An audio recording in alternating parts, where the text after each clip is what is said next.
fancy thing. I thought it was going to be into a computer, but no. Anyway, straight to the computers later.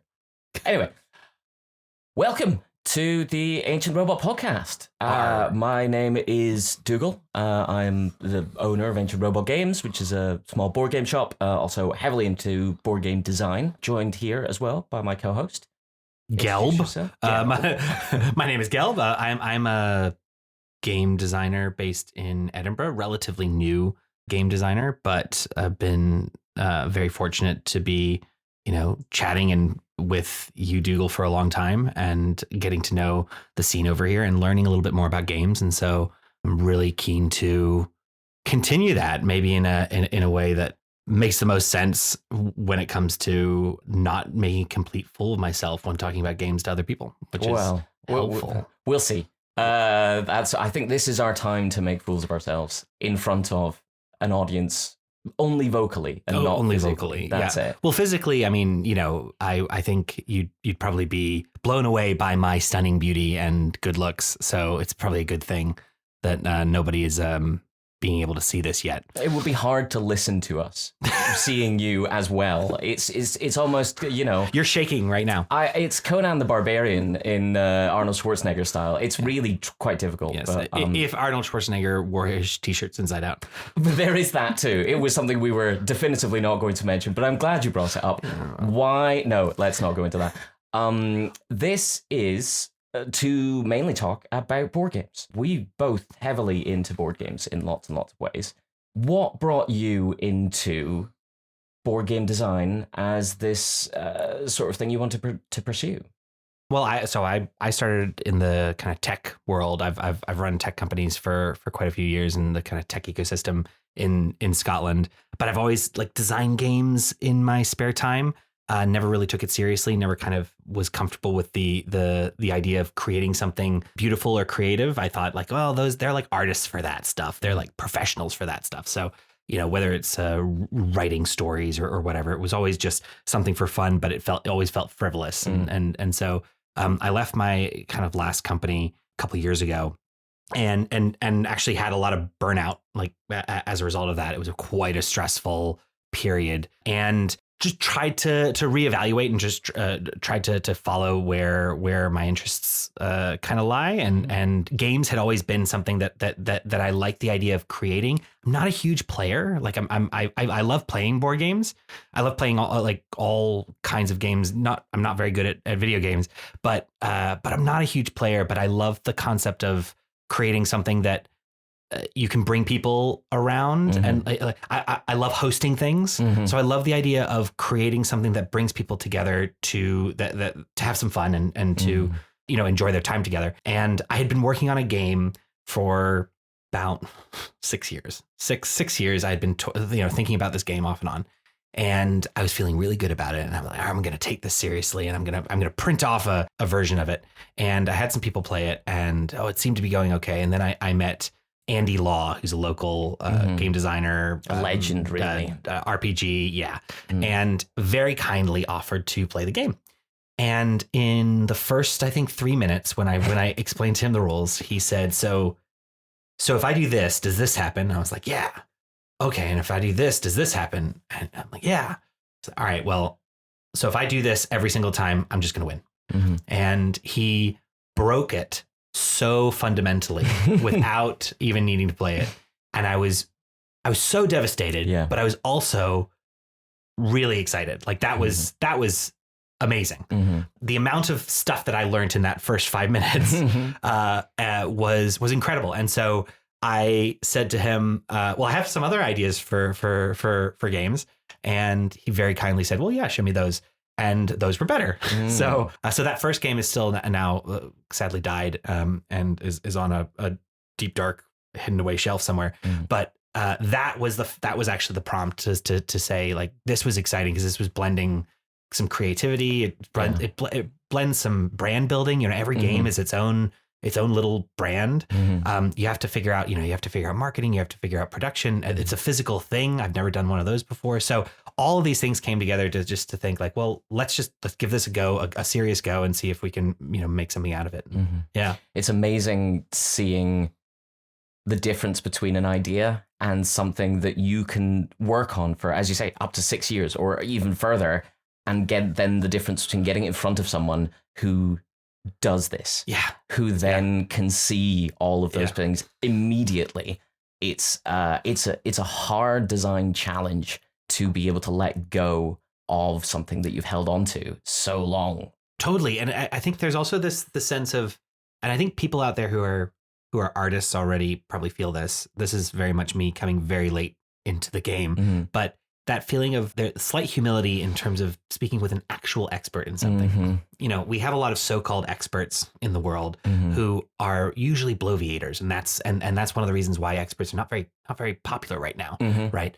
But and coming into this world from the kind of tech startup world, where I have a pretty big ego, like pretty reasonable ego, have been through quite a few experiences. Feel like I know when someone's BSing or not, and to have something that I had been kind of thinking about be totally ripped to shreds in a way that I not only completely understood immediately, but was done with such like value in mind, right?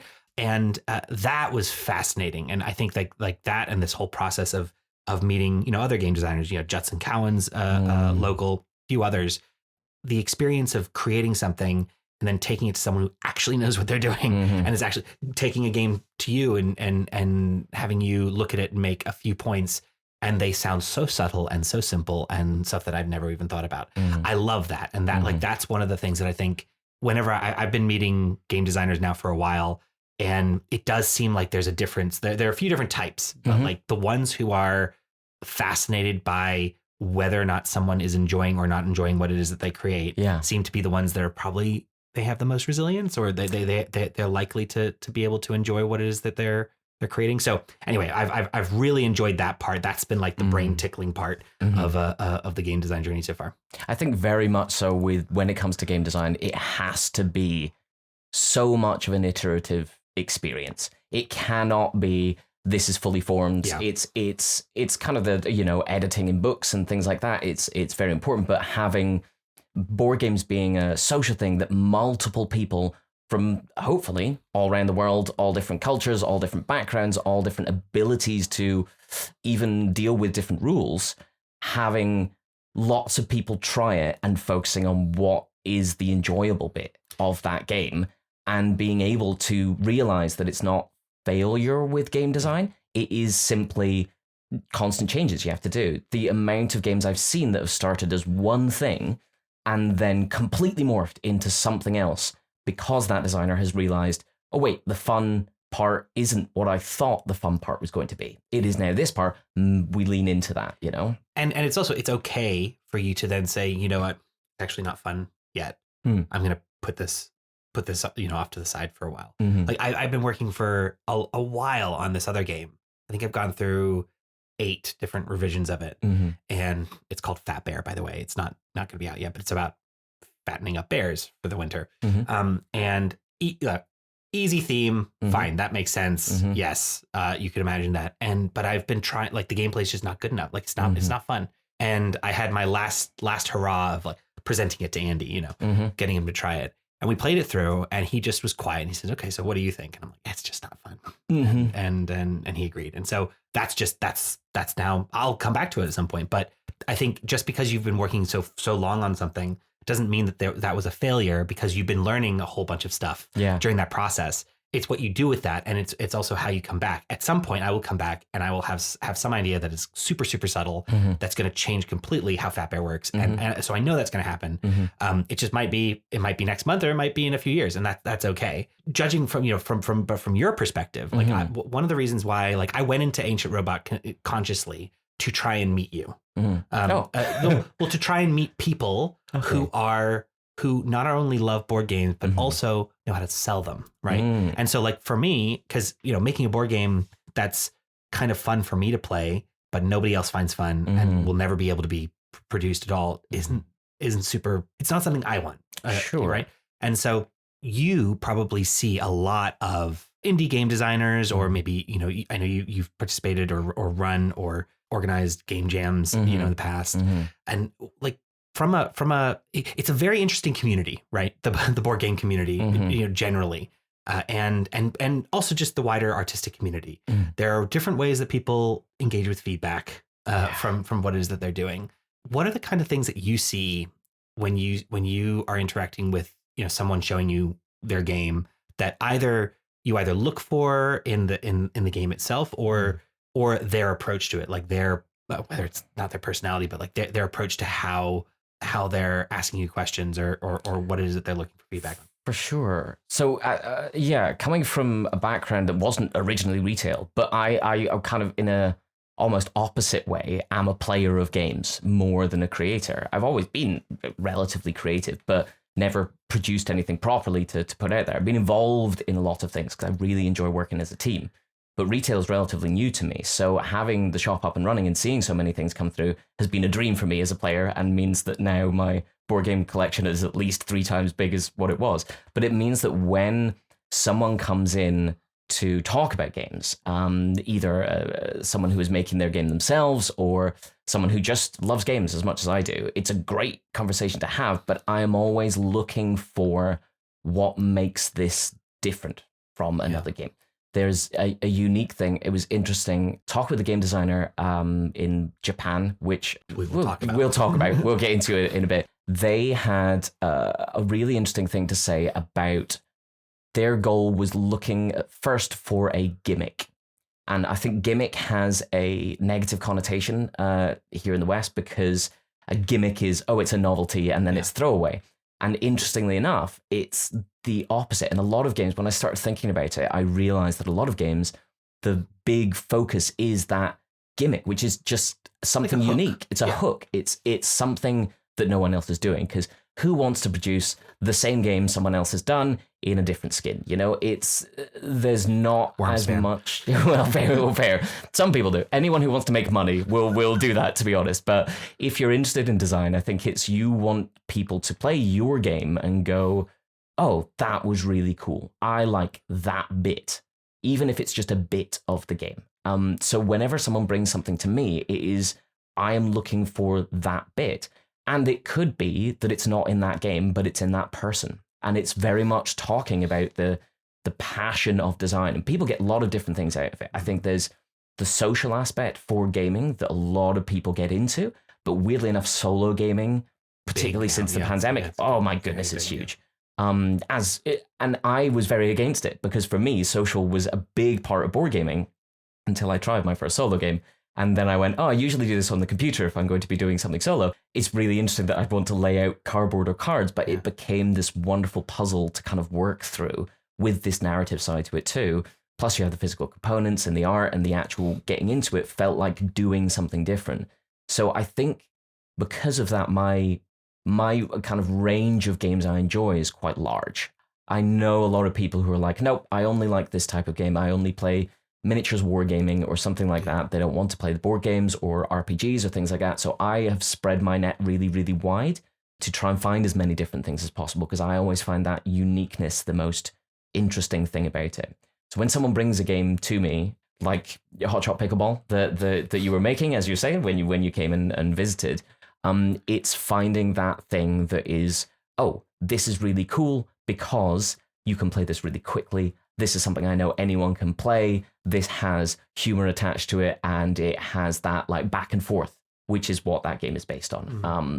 And that's the marrying of theme and mechanics, I always think comes a bit later. So I was going to ask you this about game design, because you were saying, Fat Bear, you have the theme, and that's totally great, but the mechanics are not quite there.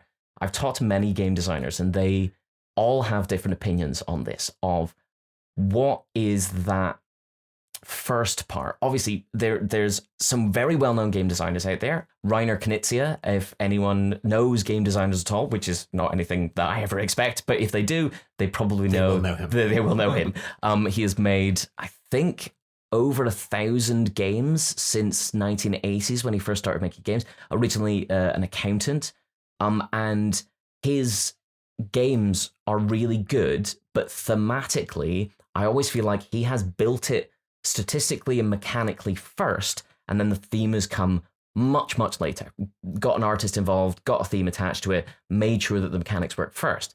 And then there's a lot of other people who I know who are like, I've got this theme for this game, which is really great, but I need to work through the mechanics. So how do you feel about the kind of balance of that when it comes to the creation side of things? Where do you start with these things? Is it always the same, or is it just a different thing depending on what's on your mind at the time?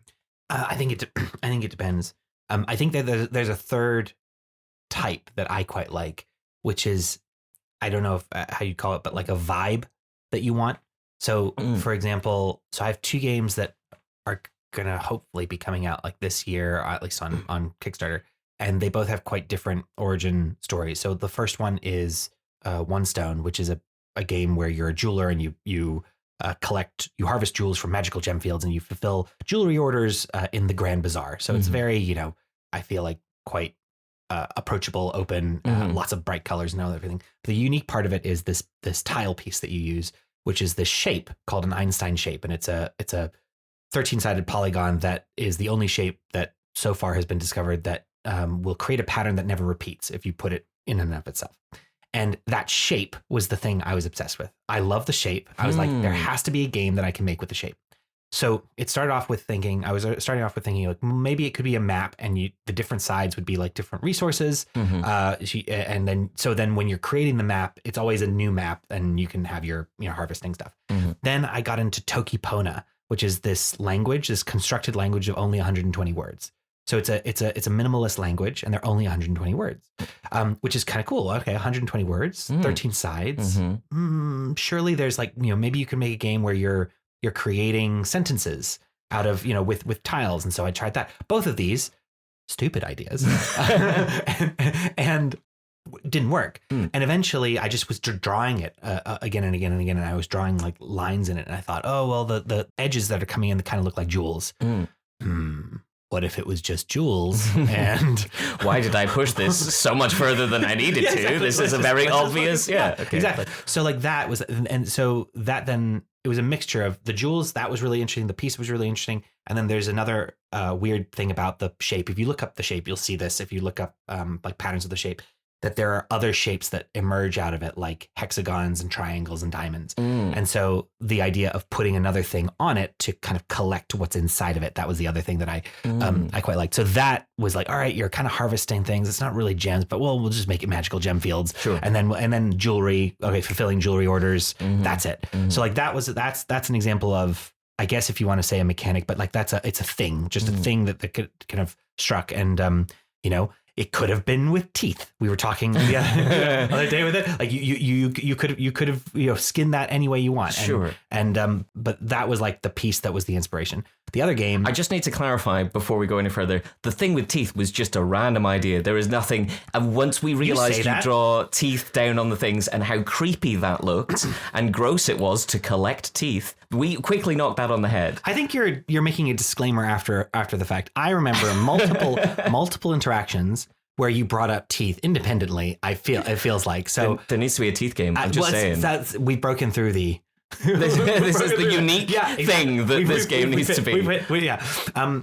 So the other game is called Aster, and it's like a abstract strategy game. And I thought chess is really cool. I'm not very good at chess, but I like the idea of someone sitting at a table, stroking their beard, thinking about a move, pieces are on the table, and then making a move and going boom, or like something happening.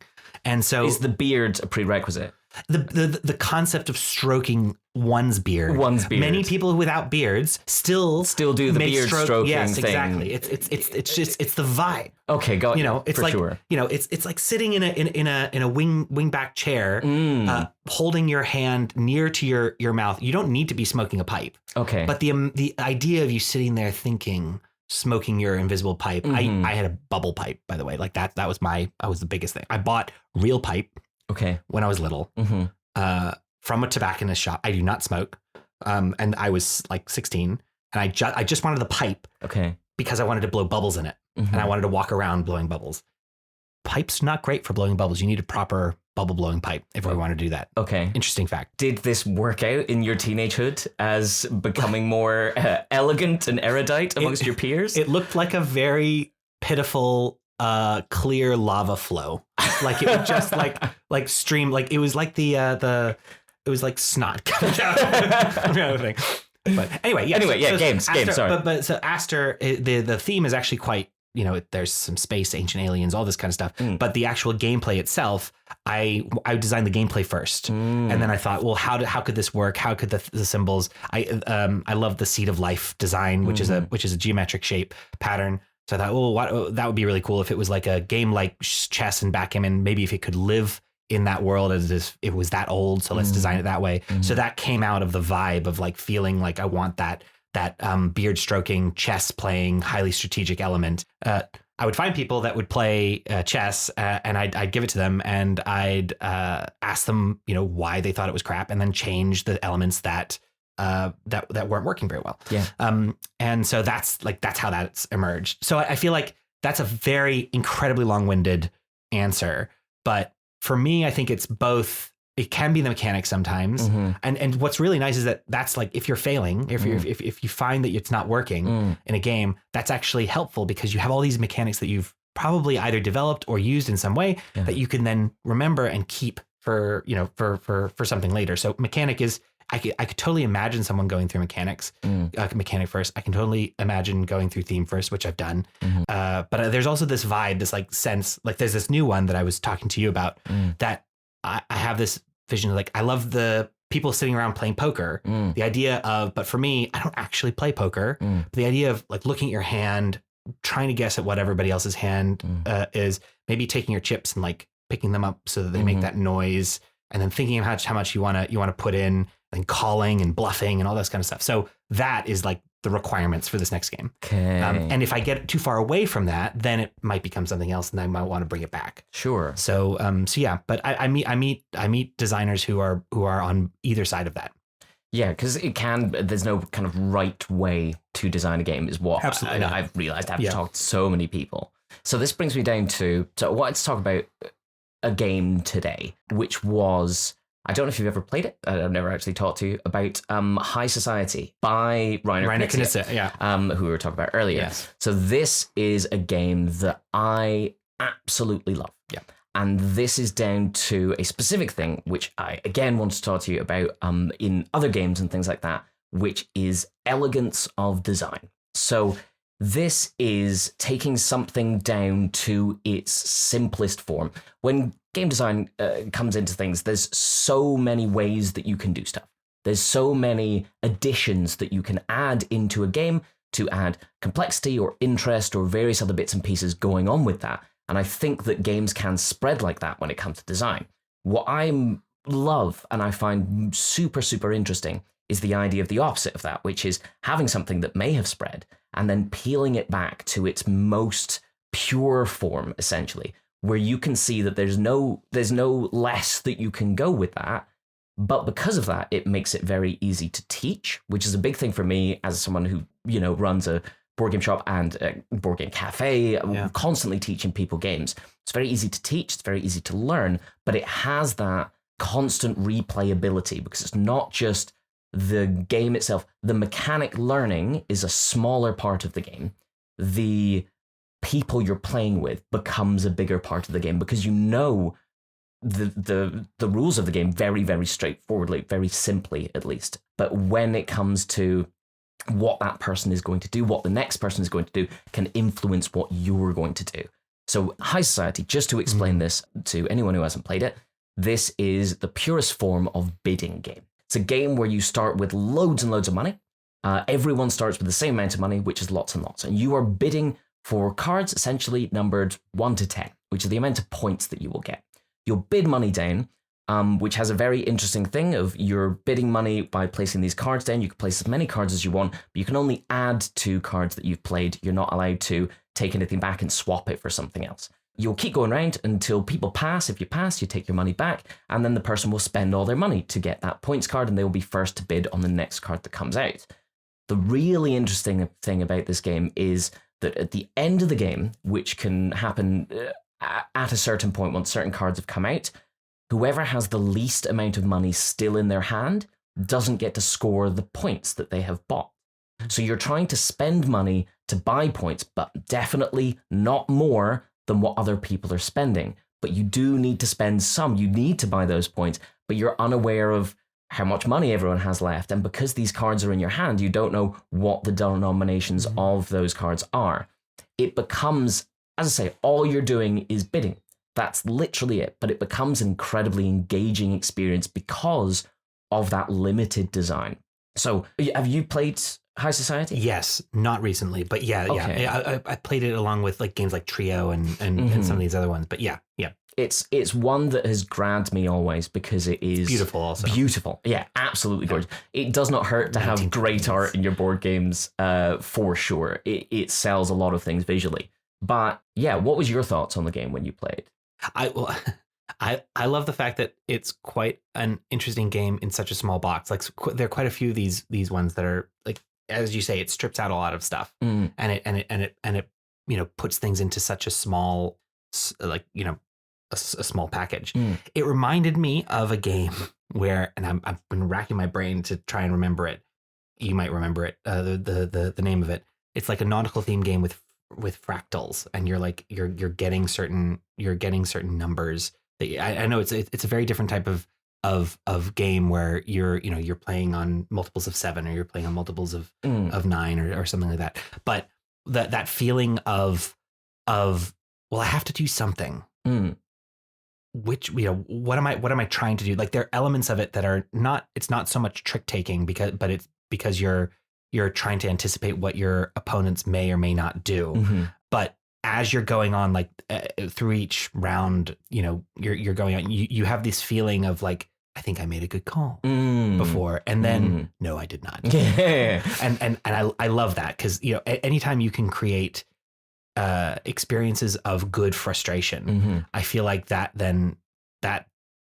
makes the player want to try it again and want to play it again, and maybe be able to feel a little bit superior when someone who hasn't played it yet can come in and we'll teach you how it plays by completely throwing you under the bus, and then.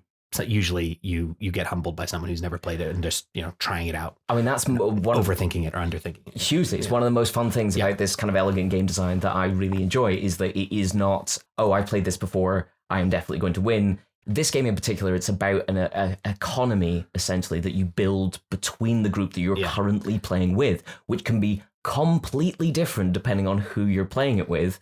I have people who I know who are happy to throw down an extra 20,000 to get that 4-point card, and other people who are trying to restrict themselves as much as possible. And it means anytime I'm playing it with different people, it's a completely different economy, and I have to be aware of what people are spending and things like that. But there's one small, not issue, but something that some people have against the game, which is it is attached to money, and they attach that to their real life feelings of money, right. And then it becomes, oh god, I cannot spend this, or oh, I've spent too much again, this is a horrible thing, and it becomes a really personal feeling thing, which is very interesting and a bit separate from what we're talking about. But are there any other games that you can think of that you're like, oh, they fit that elegance of design thing, that like, here's the simplified version that I love? Because you were talking about Aster that you were working on, which is abstract games, and I think abstract games often go down that route, right? It's that kind of purity of making a move with one piece. That's generally what you are doing within these games, or placing a piece, the kind of go standard of abstract games. Is there any others that you could think of? You're like, oh, this hits that same mark for me, and I really enjoy doing it, or I don't like this because it is too stripped it down within that. Do you think that there's like a middle point where that's perfect, or? Yeah, I don't know. I guess it depends on the level of complexity that you're trying to go for. But, for example, we talk about like rubber band effects, like rubber band mechanics a lot, which is like where the game is designed so that you have some sort of way to balance it out, that you can't get too far ahead or you can't fall too far behind, that there's always either some sort of chance for it to be self-balancing in some way. And a lot of party games, their rubber band effects are communal or like social, and that's the limit there. High Society is similar in that it has a nice rubber band effect that is also communal, because if basically just as you described, which is quite fun. In terms of other games that are like really elegant in terms of design and simple, actually a recent one that you turned me on to. Actually, sorry, Tom Inglis first turned me on to. Forgive me, Tom. But Courtesans is also quite simple. Mhm. It's quite elegant. Mhm. I also think from a production standpoint, literally adding a cloth mat can justify you charging a heck of a lot more for a game. But Courtesans is a nice simple. I like how it's very approachable for someone who you get playing very quickly. You can learn what to do. You have a very limited set of goals that you're trying to achieve. Mhm. It's a game where you have different characters, different. I think they all have different, like the butterfly house and like different houses. They're different royal houses in court, essentially. And then there's the Queen's domain. Yes. And you're very simply, you've got 3 cards in your hand. You're going to have every turn. You're going to have to play 1 card in front of you, 1 card in front of an opponent, and 1 to this Queen's domain in the center, which is going to influence at the end of the game whether the cards you have of that royal family are worth positive or negative points. So it's hard to describe without seeing it, but it is very much a thing of, I can play this card from me to get me positive points, or I can give this to an opponent and place this to the Queen's domain to make sure they're getting negative points for that. But because you're just playing down those 3 cards and you only have 1 to yourself, 1 to an opponent, 1 to the Queen's domain, and then you draw 3 more cards, it is, as you say, very elegant in its design. It is stripped down as much as possible. It's a game of threes, pretty much a game of threes, but you're every single, you're only drawing 3 cards, but then you have a whole turn to try and decide what your strategy is going to be. Mm-hmm. And sometimes these decisions are quite tough because you don't necessarily know. You have other cards like assassin cards and hidden cards and defense cards that can't be assassinated. And you can see everybody else's public hand, so you can watch and see if somebody looks like they're gonna do very well. You also have these little hidden goals, these little hidden challenges. So my goal might be to make sure that the red character is in ascendancy, which means that there's more cards above on the top side of the little queen's board. Or below, versus below, and those are quite fun too because you're working really hard to get your little bonus points, but nobody else knows that you necessarily are having that. So that's both helpful and not very helpful. So it's a really fun game to just get people going. It's nice and elegant in that way. I really like games where there's just a couple of rules, and then after that. But there's quite a lot of strategy you can feel like you're having the agency to decide. Very much so. It feels like it's that thing. And I think both of these games that we're talking about have that wonderful side of it as well, of creating relationships in a weird way, of someone in high society, someone keeps pushing you to bid more than you should, So you end up going, well, I'm going to push you back. Yeah. In Courtesans, someone keeps giving you cards that are negative. But instead of doing a positive thing on your turn, you're like, you know what? Yeah. You keep doing this to me. I'm going to make sure you have the worst time possible here in a fun way, And because you've only got those 3 cards, it's not a big thing. And it becomes a social aspect of the whole game that becomes incredibly entertaining outside of the mechanics of the game in a weird way. And I think that's what a lot of these elegant design-based games that I truly love do fantastically well, is taking that away from the game. In a way, they, as I say, don't become about the rules of the game anymore. They become about the people you're playing with, what they're doing and how you react to what they're doing. There is no statistical, I just do this and I will win this, or I will just do this because it's the best move that I've thought of over the past 6 turns. It's very reactionary to how other people are doing stuff, which for me is a huge thing in playing board games. The social aspect is such a massive joy to be able to do that and have that with different people and get different feelings depending on the groups that you're playing with. So maybe switching gears, you've just gone back, and slightly related to that though, but you have just come back from Japan. Yes. Where you had what sounds like a fantastic time for a holiday, but it sounds like you couldn't help yourself when it came to games. I mean, I have a problem. There is no one denying this. I'm sure you picked up like one or two, right? Yeah, Just a couple. something like that. So I went to Japan with one suitcase with an allowance of 2, and I came back with 2 suitcases and brought back 18 games from Japan. But that's only because I couldn't get these in English, and they all did have English rules attached to them, so I knew I could take them to the. So okay, so there's Everything a thing has a purpose. Everything has a purpose. Well, this is what I thought. So when it first opened Ancient Robot Games, the idea of having a games library that people could come and play games with was a big part of it. I didn't realize at the time that games library was easily covered by the games that I already had. Mm-hmm. So there was 80 games that we started with in our board games library when we opened the shop. All of those were my games, and at home it didn't look like I'd taken any games away. So I do have a severe problem with buying new games because I'm interested in novelty and new, and I'm interested in how these different unique game mechanics work. So yes, I went to Japan, had a wonderful time, but I did come back with a lot of board games. Yes. Enough board games, I would say, not a lot, but a decent amount. And while you were there, you also met up with some game designers, yes, and explored some board game shops. And I think, what are the main differences, or are there interesting differences in terms of the player profile over there, and how does that kind of translate in terms of the types of games that seem to do well over there? I mean, hugely. It's an interesting thing because it's the stuff you don't think about when it comes to games. It's not based upon proclivities of ideals for design.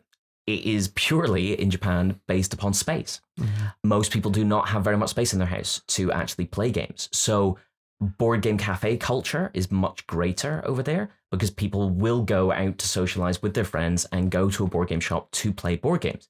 It also means larger format games are much less likely for people to actually play. Any games with huge boards, just not going to be there. And interestingly enough, I found about 80% of all the board games that I saw there were trick-taking games. Mm-hmm.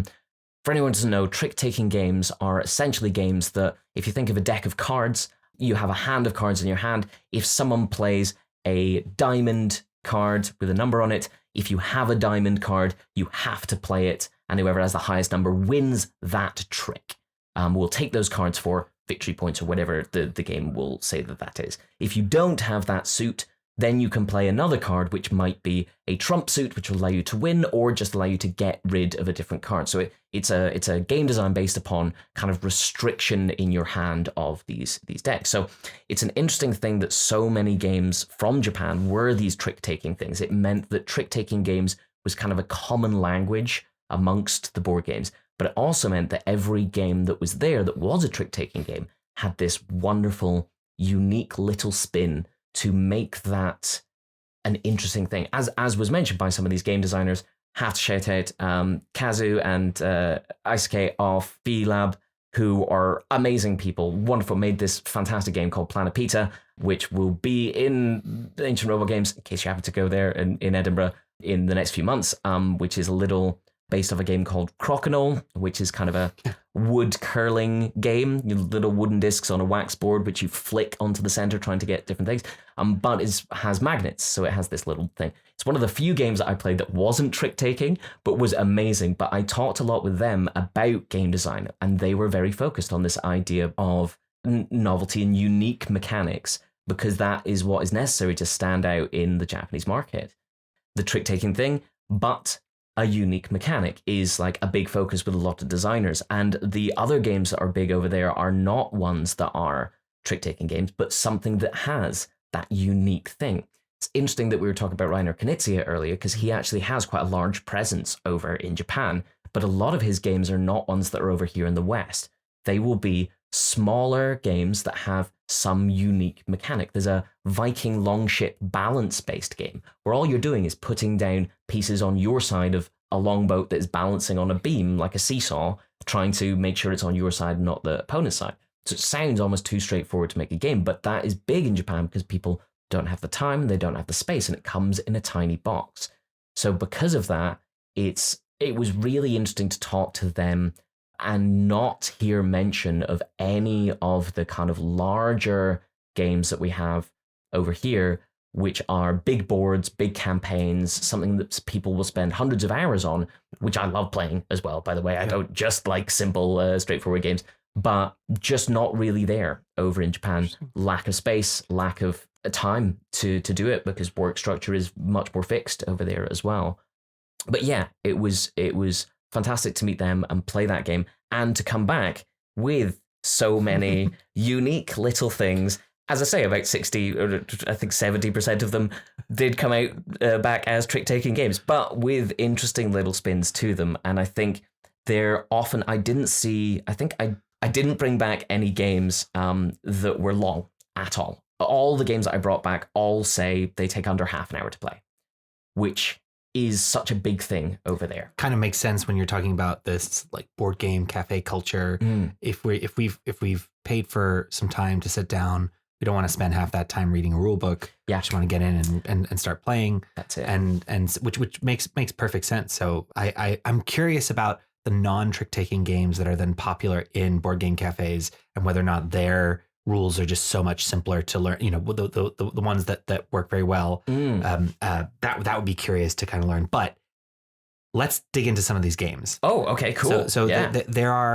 There's one that you showed me. Like, we were talking about hooks earlier. Some of these games, I imagine, have to have one of these hooks in order to draw people in. Yes. But still then feel accessible, but familiar enough for people to understand those short codes to get in and play. Yes. What are some examples of some games that you got that you really enjoyed? So I annoyingly have not had a chance to play all of the games that I brought back yet. I will do soon. But a lot of the... So when it comes to the trick-taking stuff, for example, there is a wonderful game called Milkuru, which is one that I hope will come through into English pretty soon, which is a fantastic, shockingly enough, trick-taking game. But it is one where every card is black on one side and white on the other, and it has a number between 1 and 44 on each side, with it balancing out. So every card, essentially, if you add up the black and the white numbers, will come to 45. So the 44 black on one side will be 1 white on the other side of the card. And it's a trick-taking game where you will be playing one of these with either white or black forward, and then someone else will be playing another card. Whoever has the highest number will win that trick for that color. The interesting part of this game is that you will only get points at the end, once all of those cards have been played, if you have won equal numbers of the black tricks and the white tricks. So you're playing these cards for these different sides, but trying to restrict your own hand and knowing which cards you can sacrifice at certain times to win those tricks. So it seems almost too simple to play. But as soon as I started playing it, it was like, oh, wait a second. There's a whole play for restriction thing here that I wasn't aware of until I actually tried the game. And all it is 44 cards. Yeah. That's the whole thing. And you just have a little card in front of you telling you black and white tricks for how many you've won. The very clever thing about it as well is you will get positive points for the amount of tricks that you've won if they balance out. So if I'd won by the end of the game 1 white trick and 1 black trick, I would get 2 points. However, if I had won 2 white tricks and 1 black trick, I would get negative points for every trick that I had won. So I get negative 3 points for having that situation, which means you push yourself to win more tricks.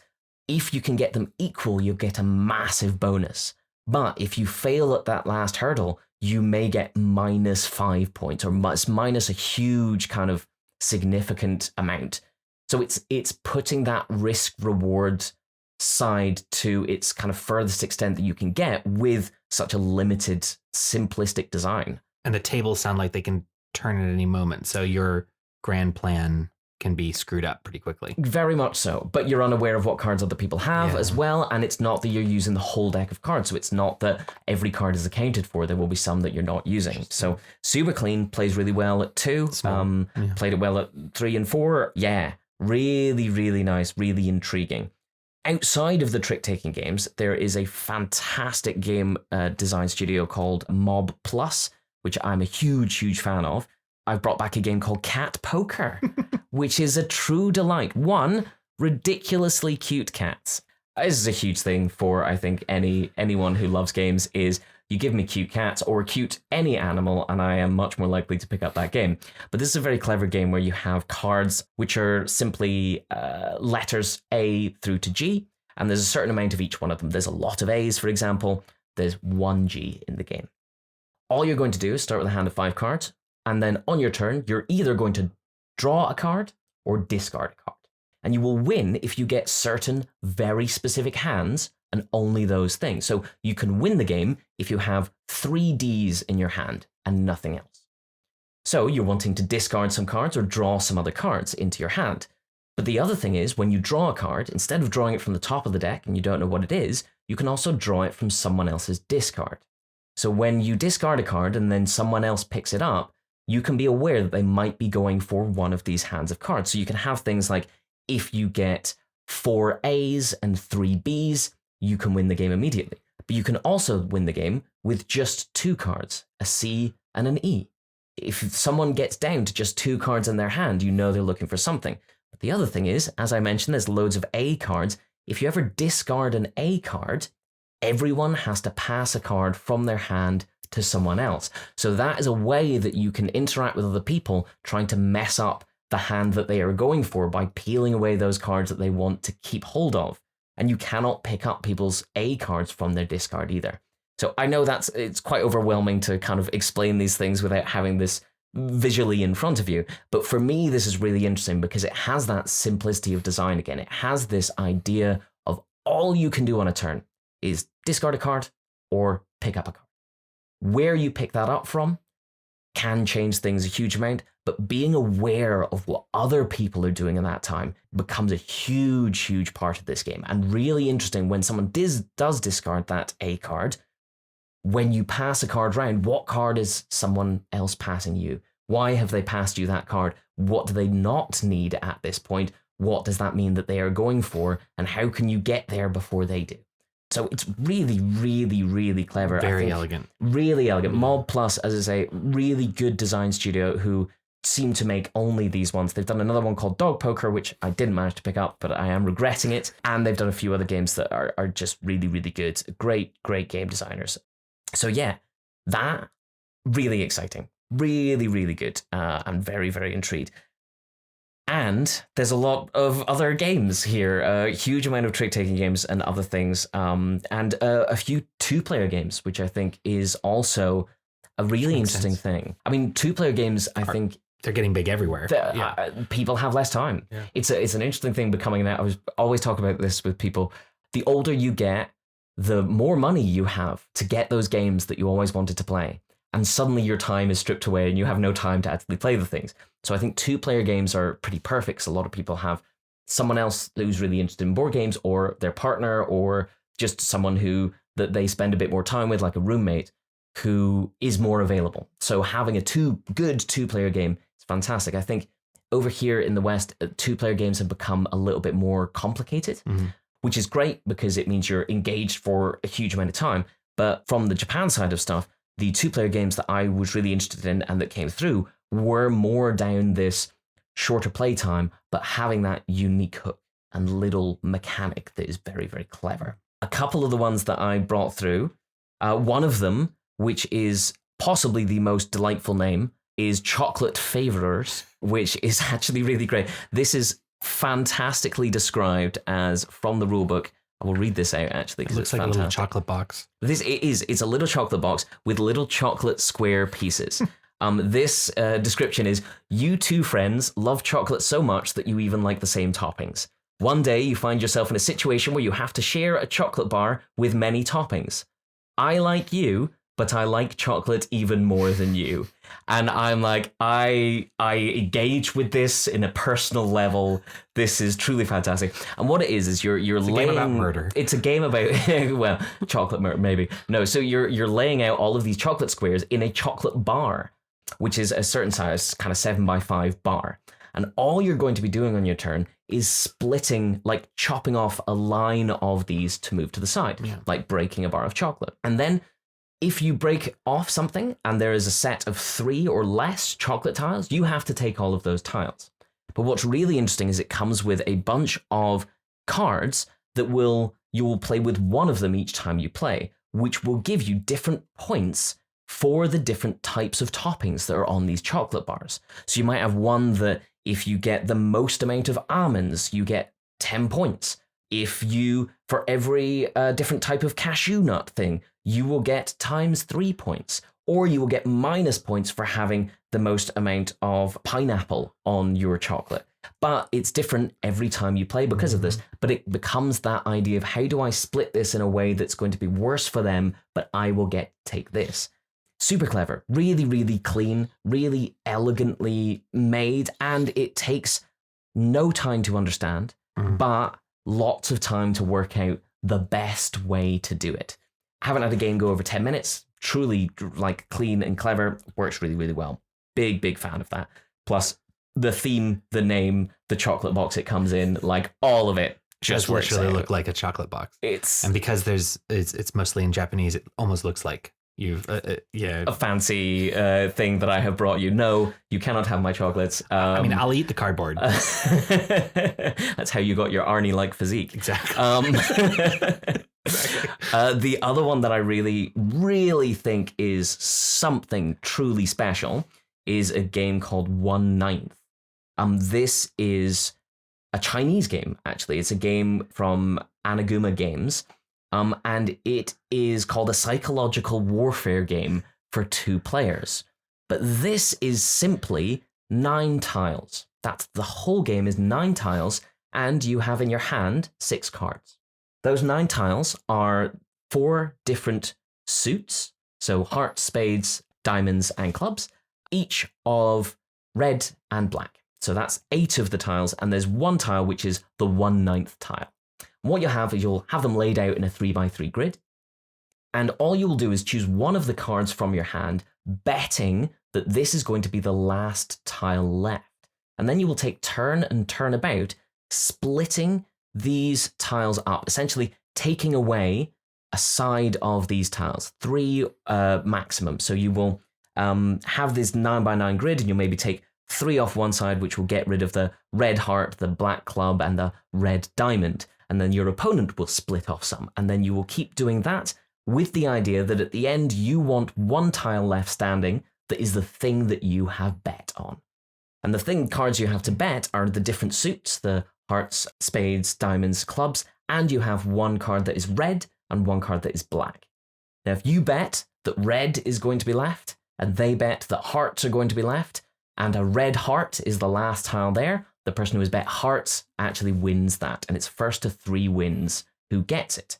However, once you've used this card to either win or to win, you will not have that card available to you anymore, and your opponent is aware of that. So when it comes to splitting the next set, maybe they can do something to make sure that things are in the right place. But really cleverly, if you draw, if both of you have chosen hearts, and that red heart is the one that's left, that card will simply stay out and doesn't count towards points. So you have less cards in your hand, and you have less ability to be, or more of an ability to work out what they're not going for and how you can manipulate them into getting that right thing. You also have that 1/9 card. And this is really clever because if you play that down as your bet, then that means you will win that trick, just 1 point. As I say, it's first to 3 points. If your opponent is wrong in what they bet it was going to be. If you can get rid of all of the diamonds and they've bet a diamond, you will win, you will get 1 point. However, if you can peel stuff off and you have bet with that 1/9 card and the 1/9 tile is the last tile that is left, you win the game immediately without anything else. So it's got this wonderful, as I say, psychological warfare is actually a really good description of it, despite it being a 10-minute game, of having this, choosing the right time for the right thing, taking a turn where you know what they're going for and betting the same thing just to get rid of that card from their hand, to peel down their possibilities of what they might be able to bet for and take that perfect moment to slice these thirds off so that that 1 tile is left at the perfect moment for you. It's really, really clever for what is essentially 9 tiles and 12 cards. That's all this game is. It's very, very clever. It really annoys me that all of these games from Japan that I'm talking about do not exist in the UK for us to actually sell. yet. So I hope that they will come over. And feel free to come down to the shop and give them a go. They're truly some of the most clever game design things with a limited amount of pieces and play space that I have actually seen. Really cool. Those were really cool games from Japan that I wanted to talk to you about, basically, because I think they're awesome. Anyway, thank you all very much for listening to us ramble about board games. Ramble indeed, yes. We will do it again. This has been the Ancient Robot Games podcast, hosted by Dougal Freer and Robert Gelb. And edited by Ryan Scott. Thank you for taking time out of your day to listen to this. It is always appreciated. If you are in Edinburgh at any time, please come down to Ancient Robot Games down in Leith. We love games. We will not only have games for you to purchase, but games to come and play as well. All of these ones that we've been talking about, as well as many, many more.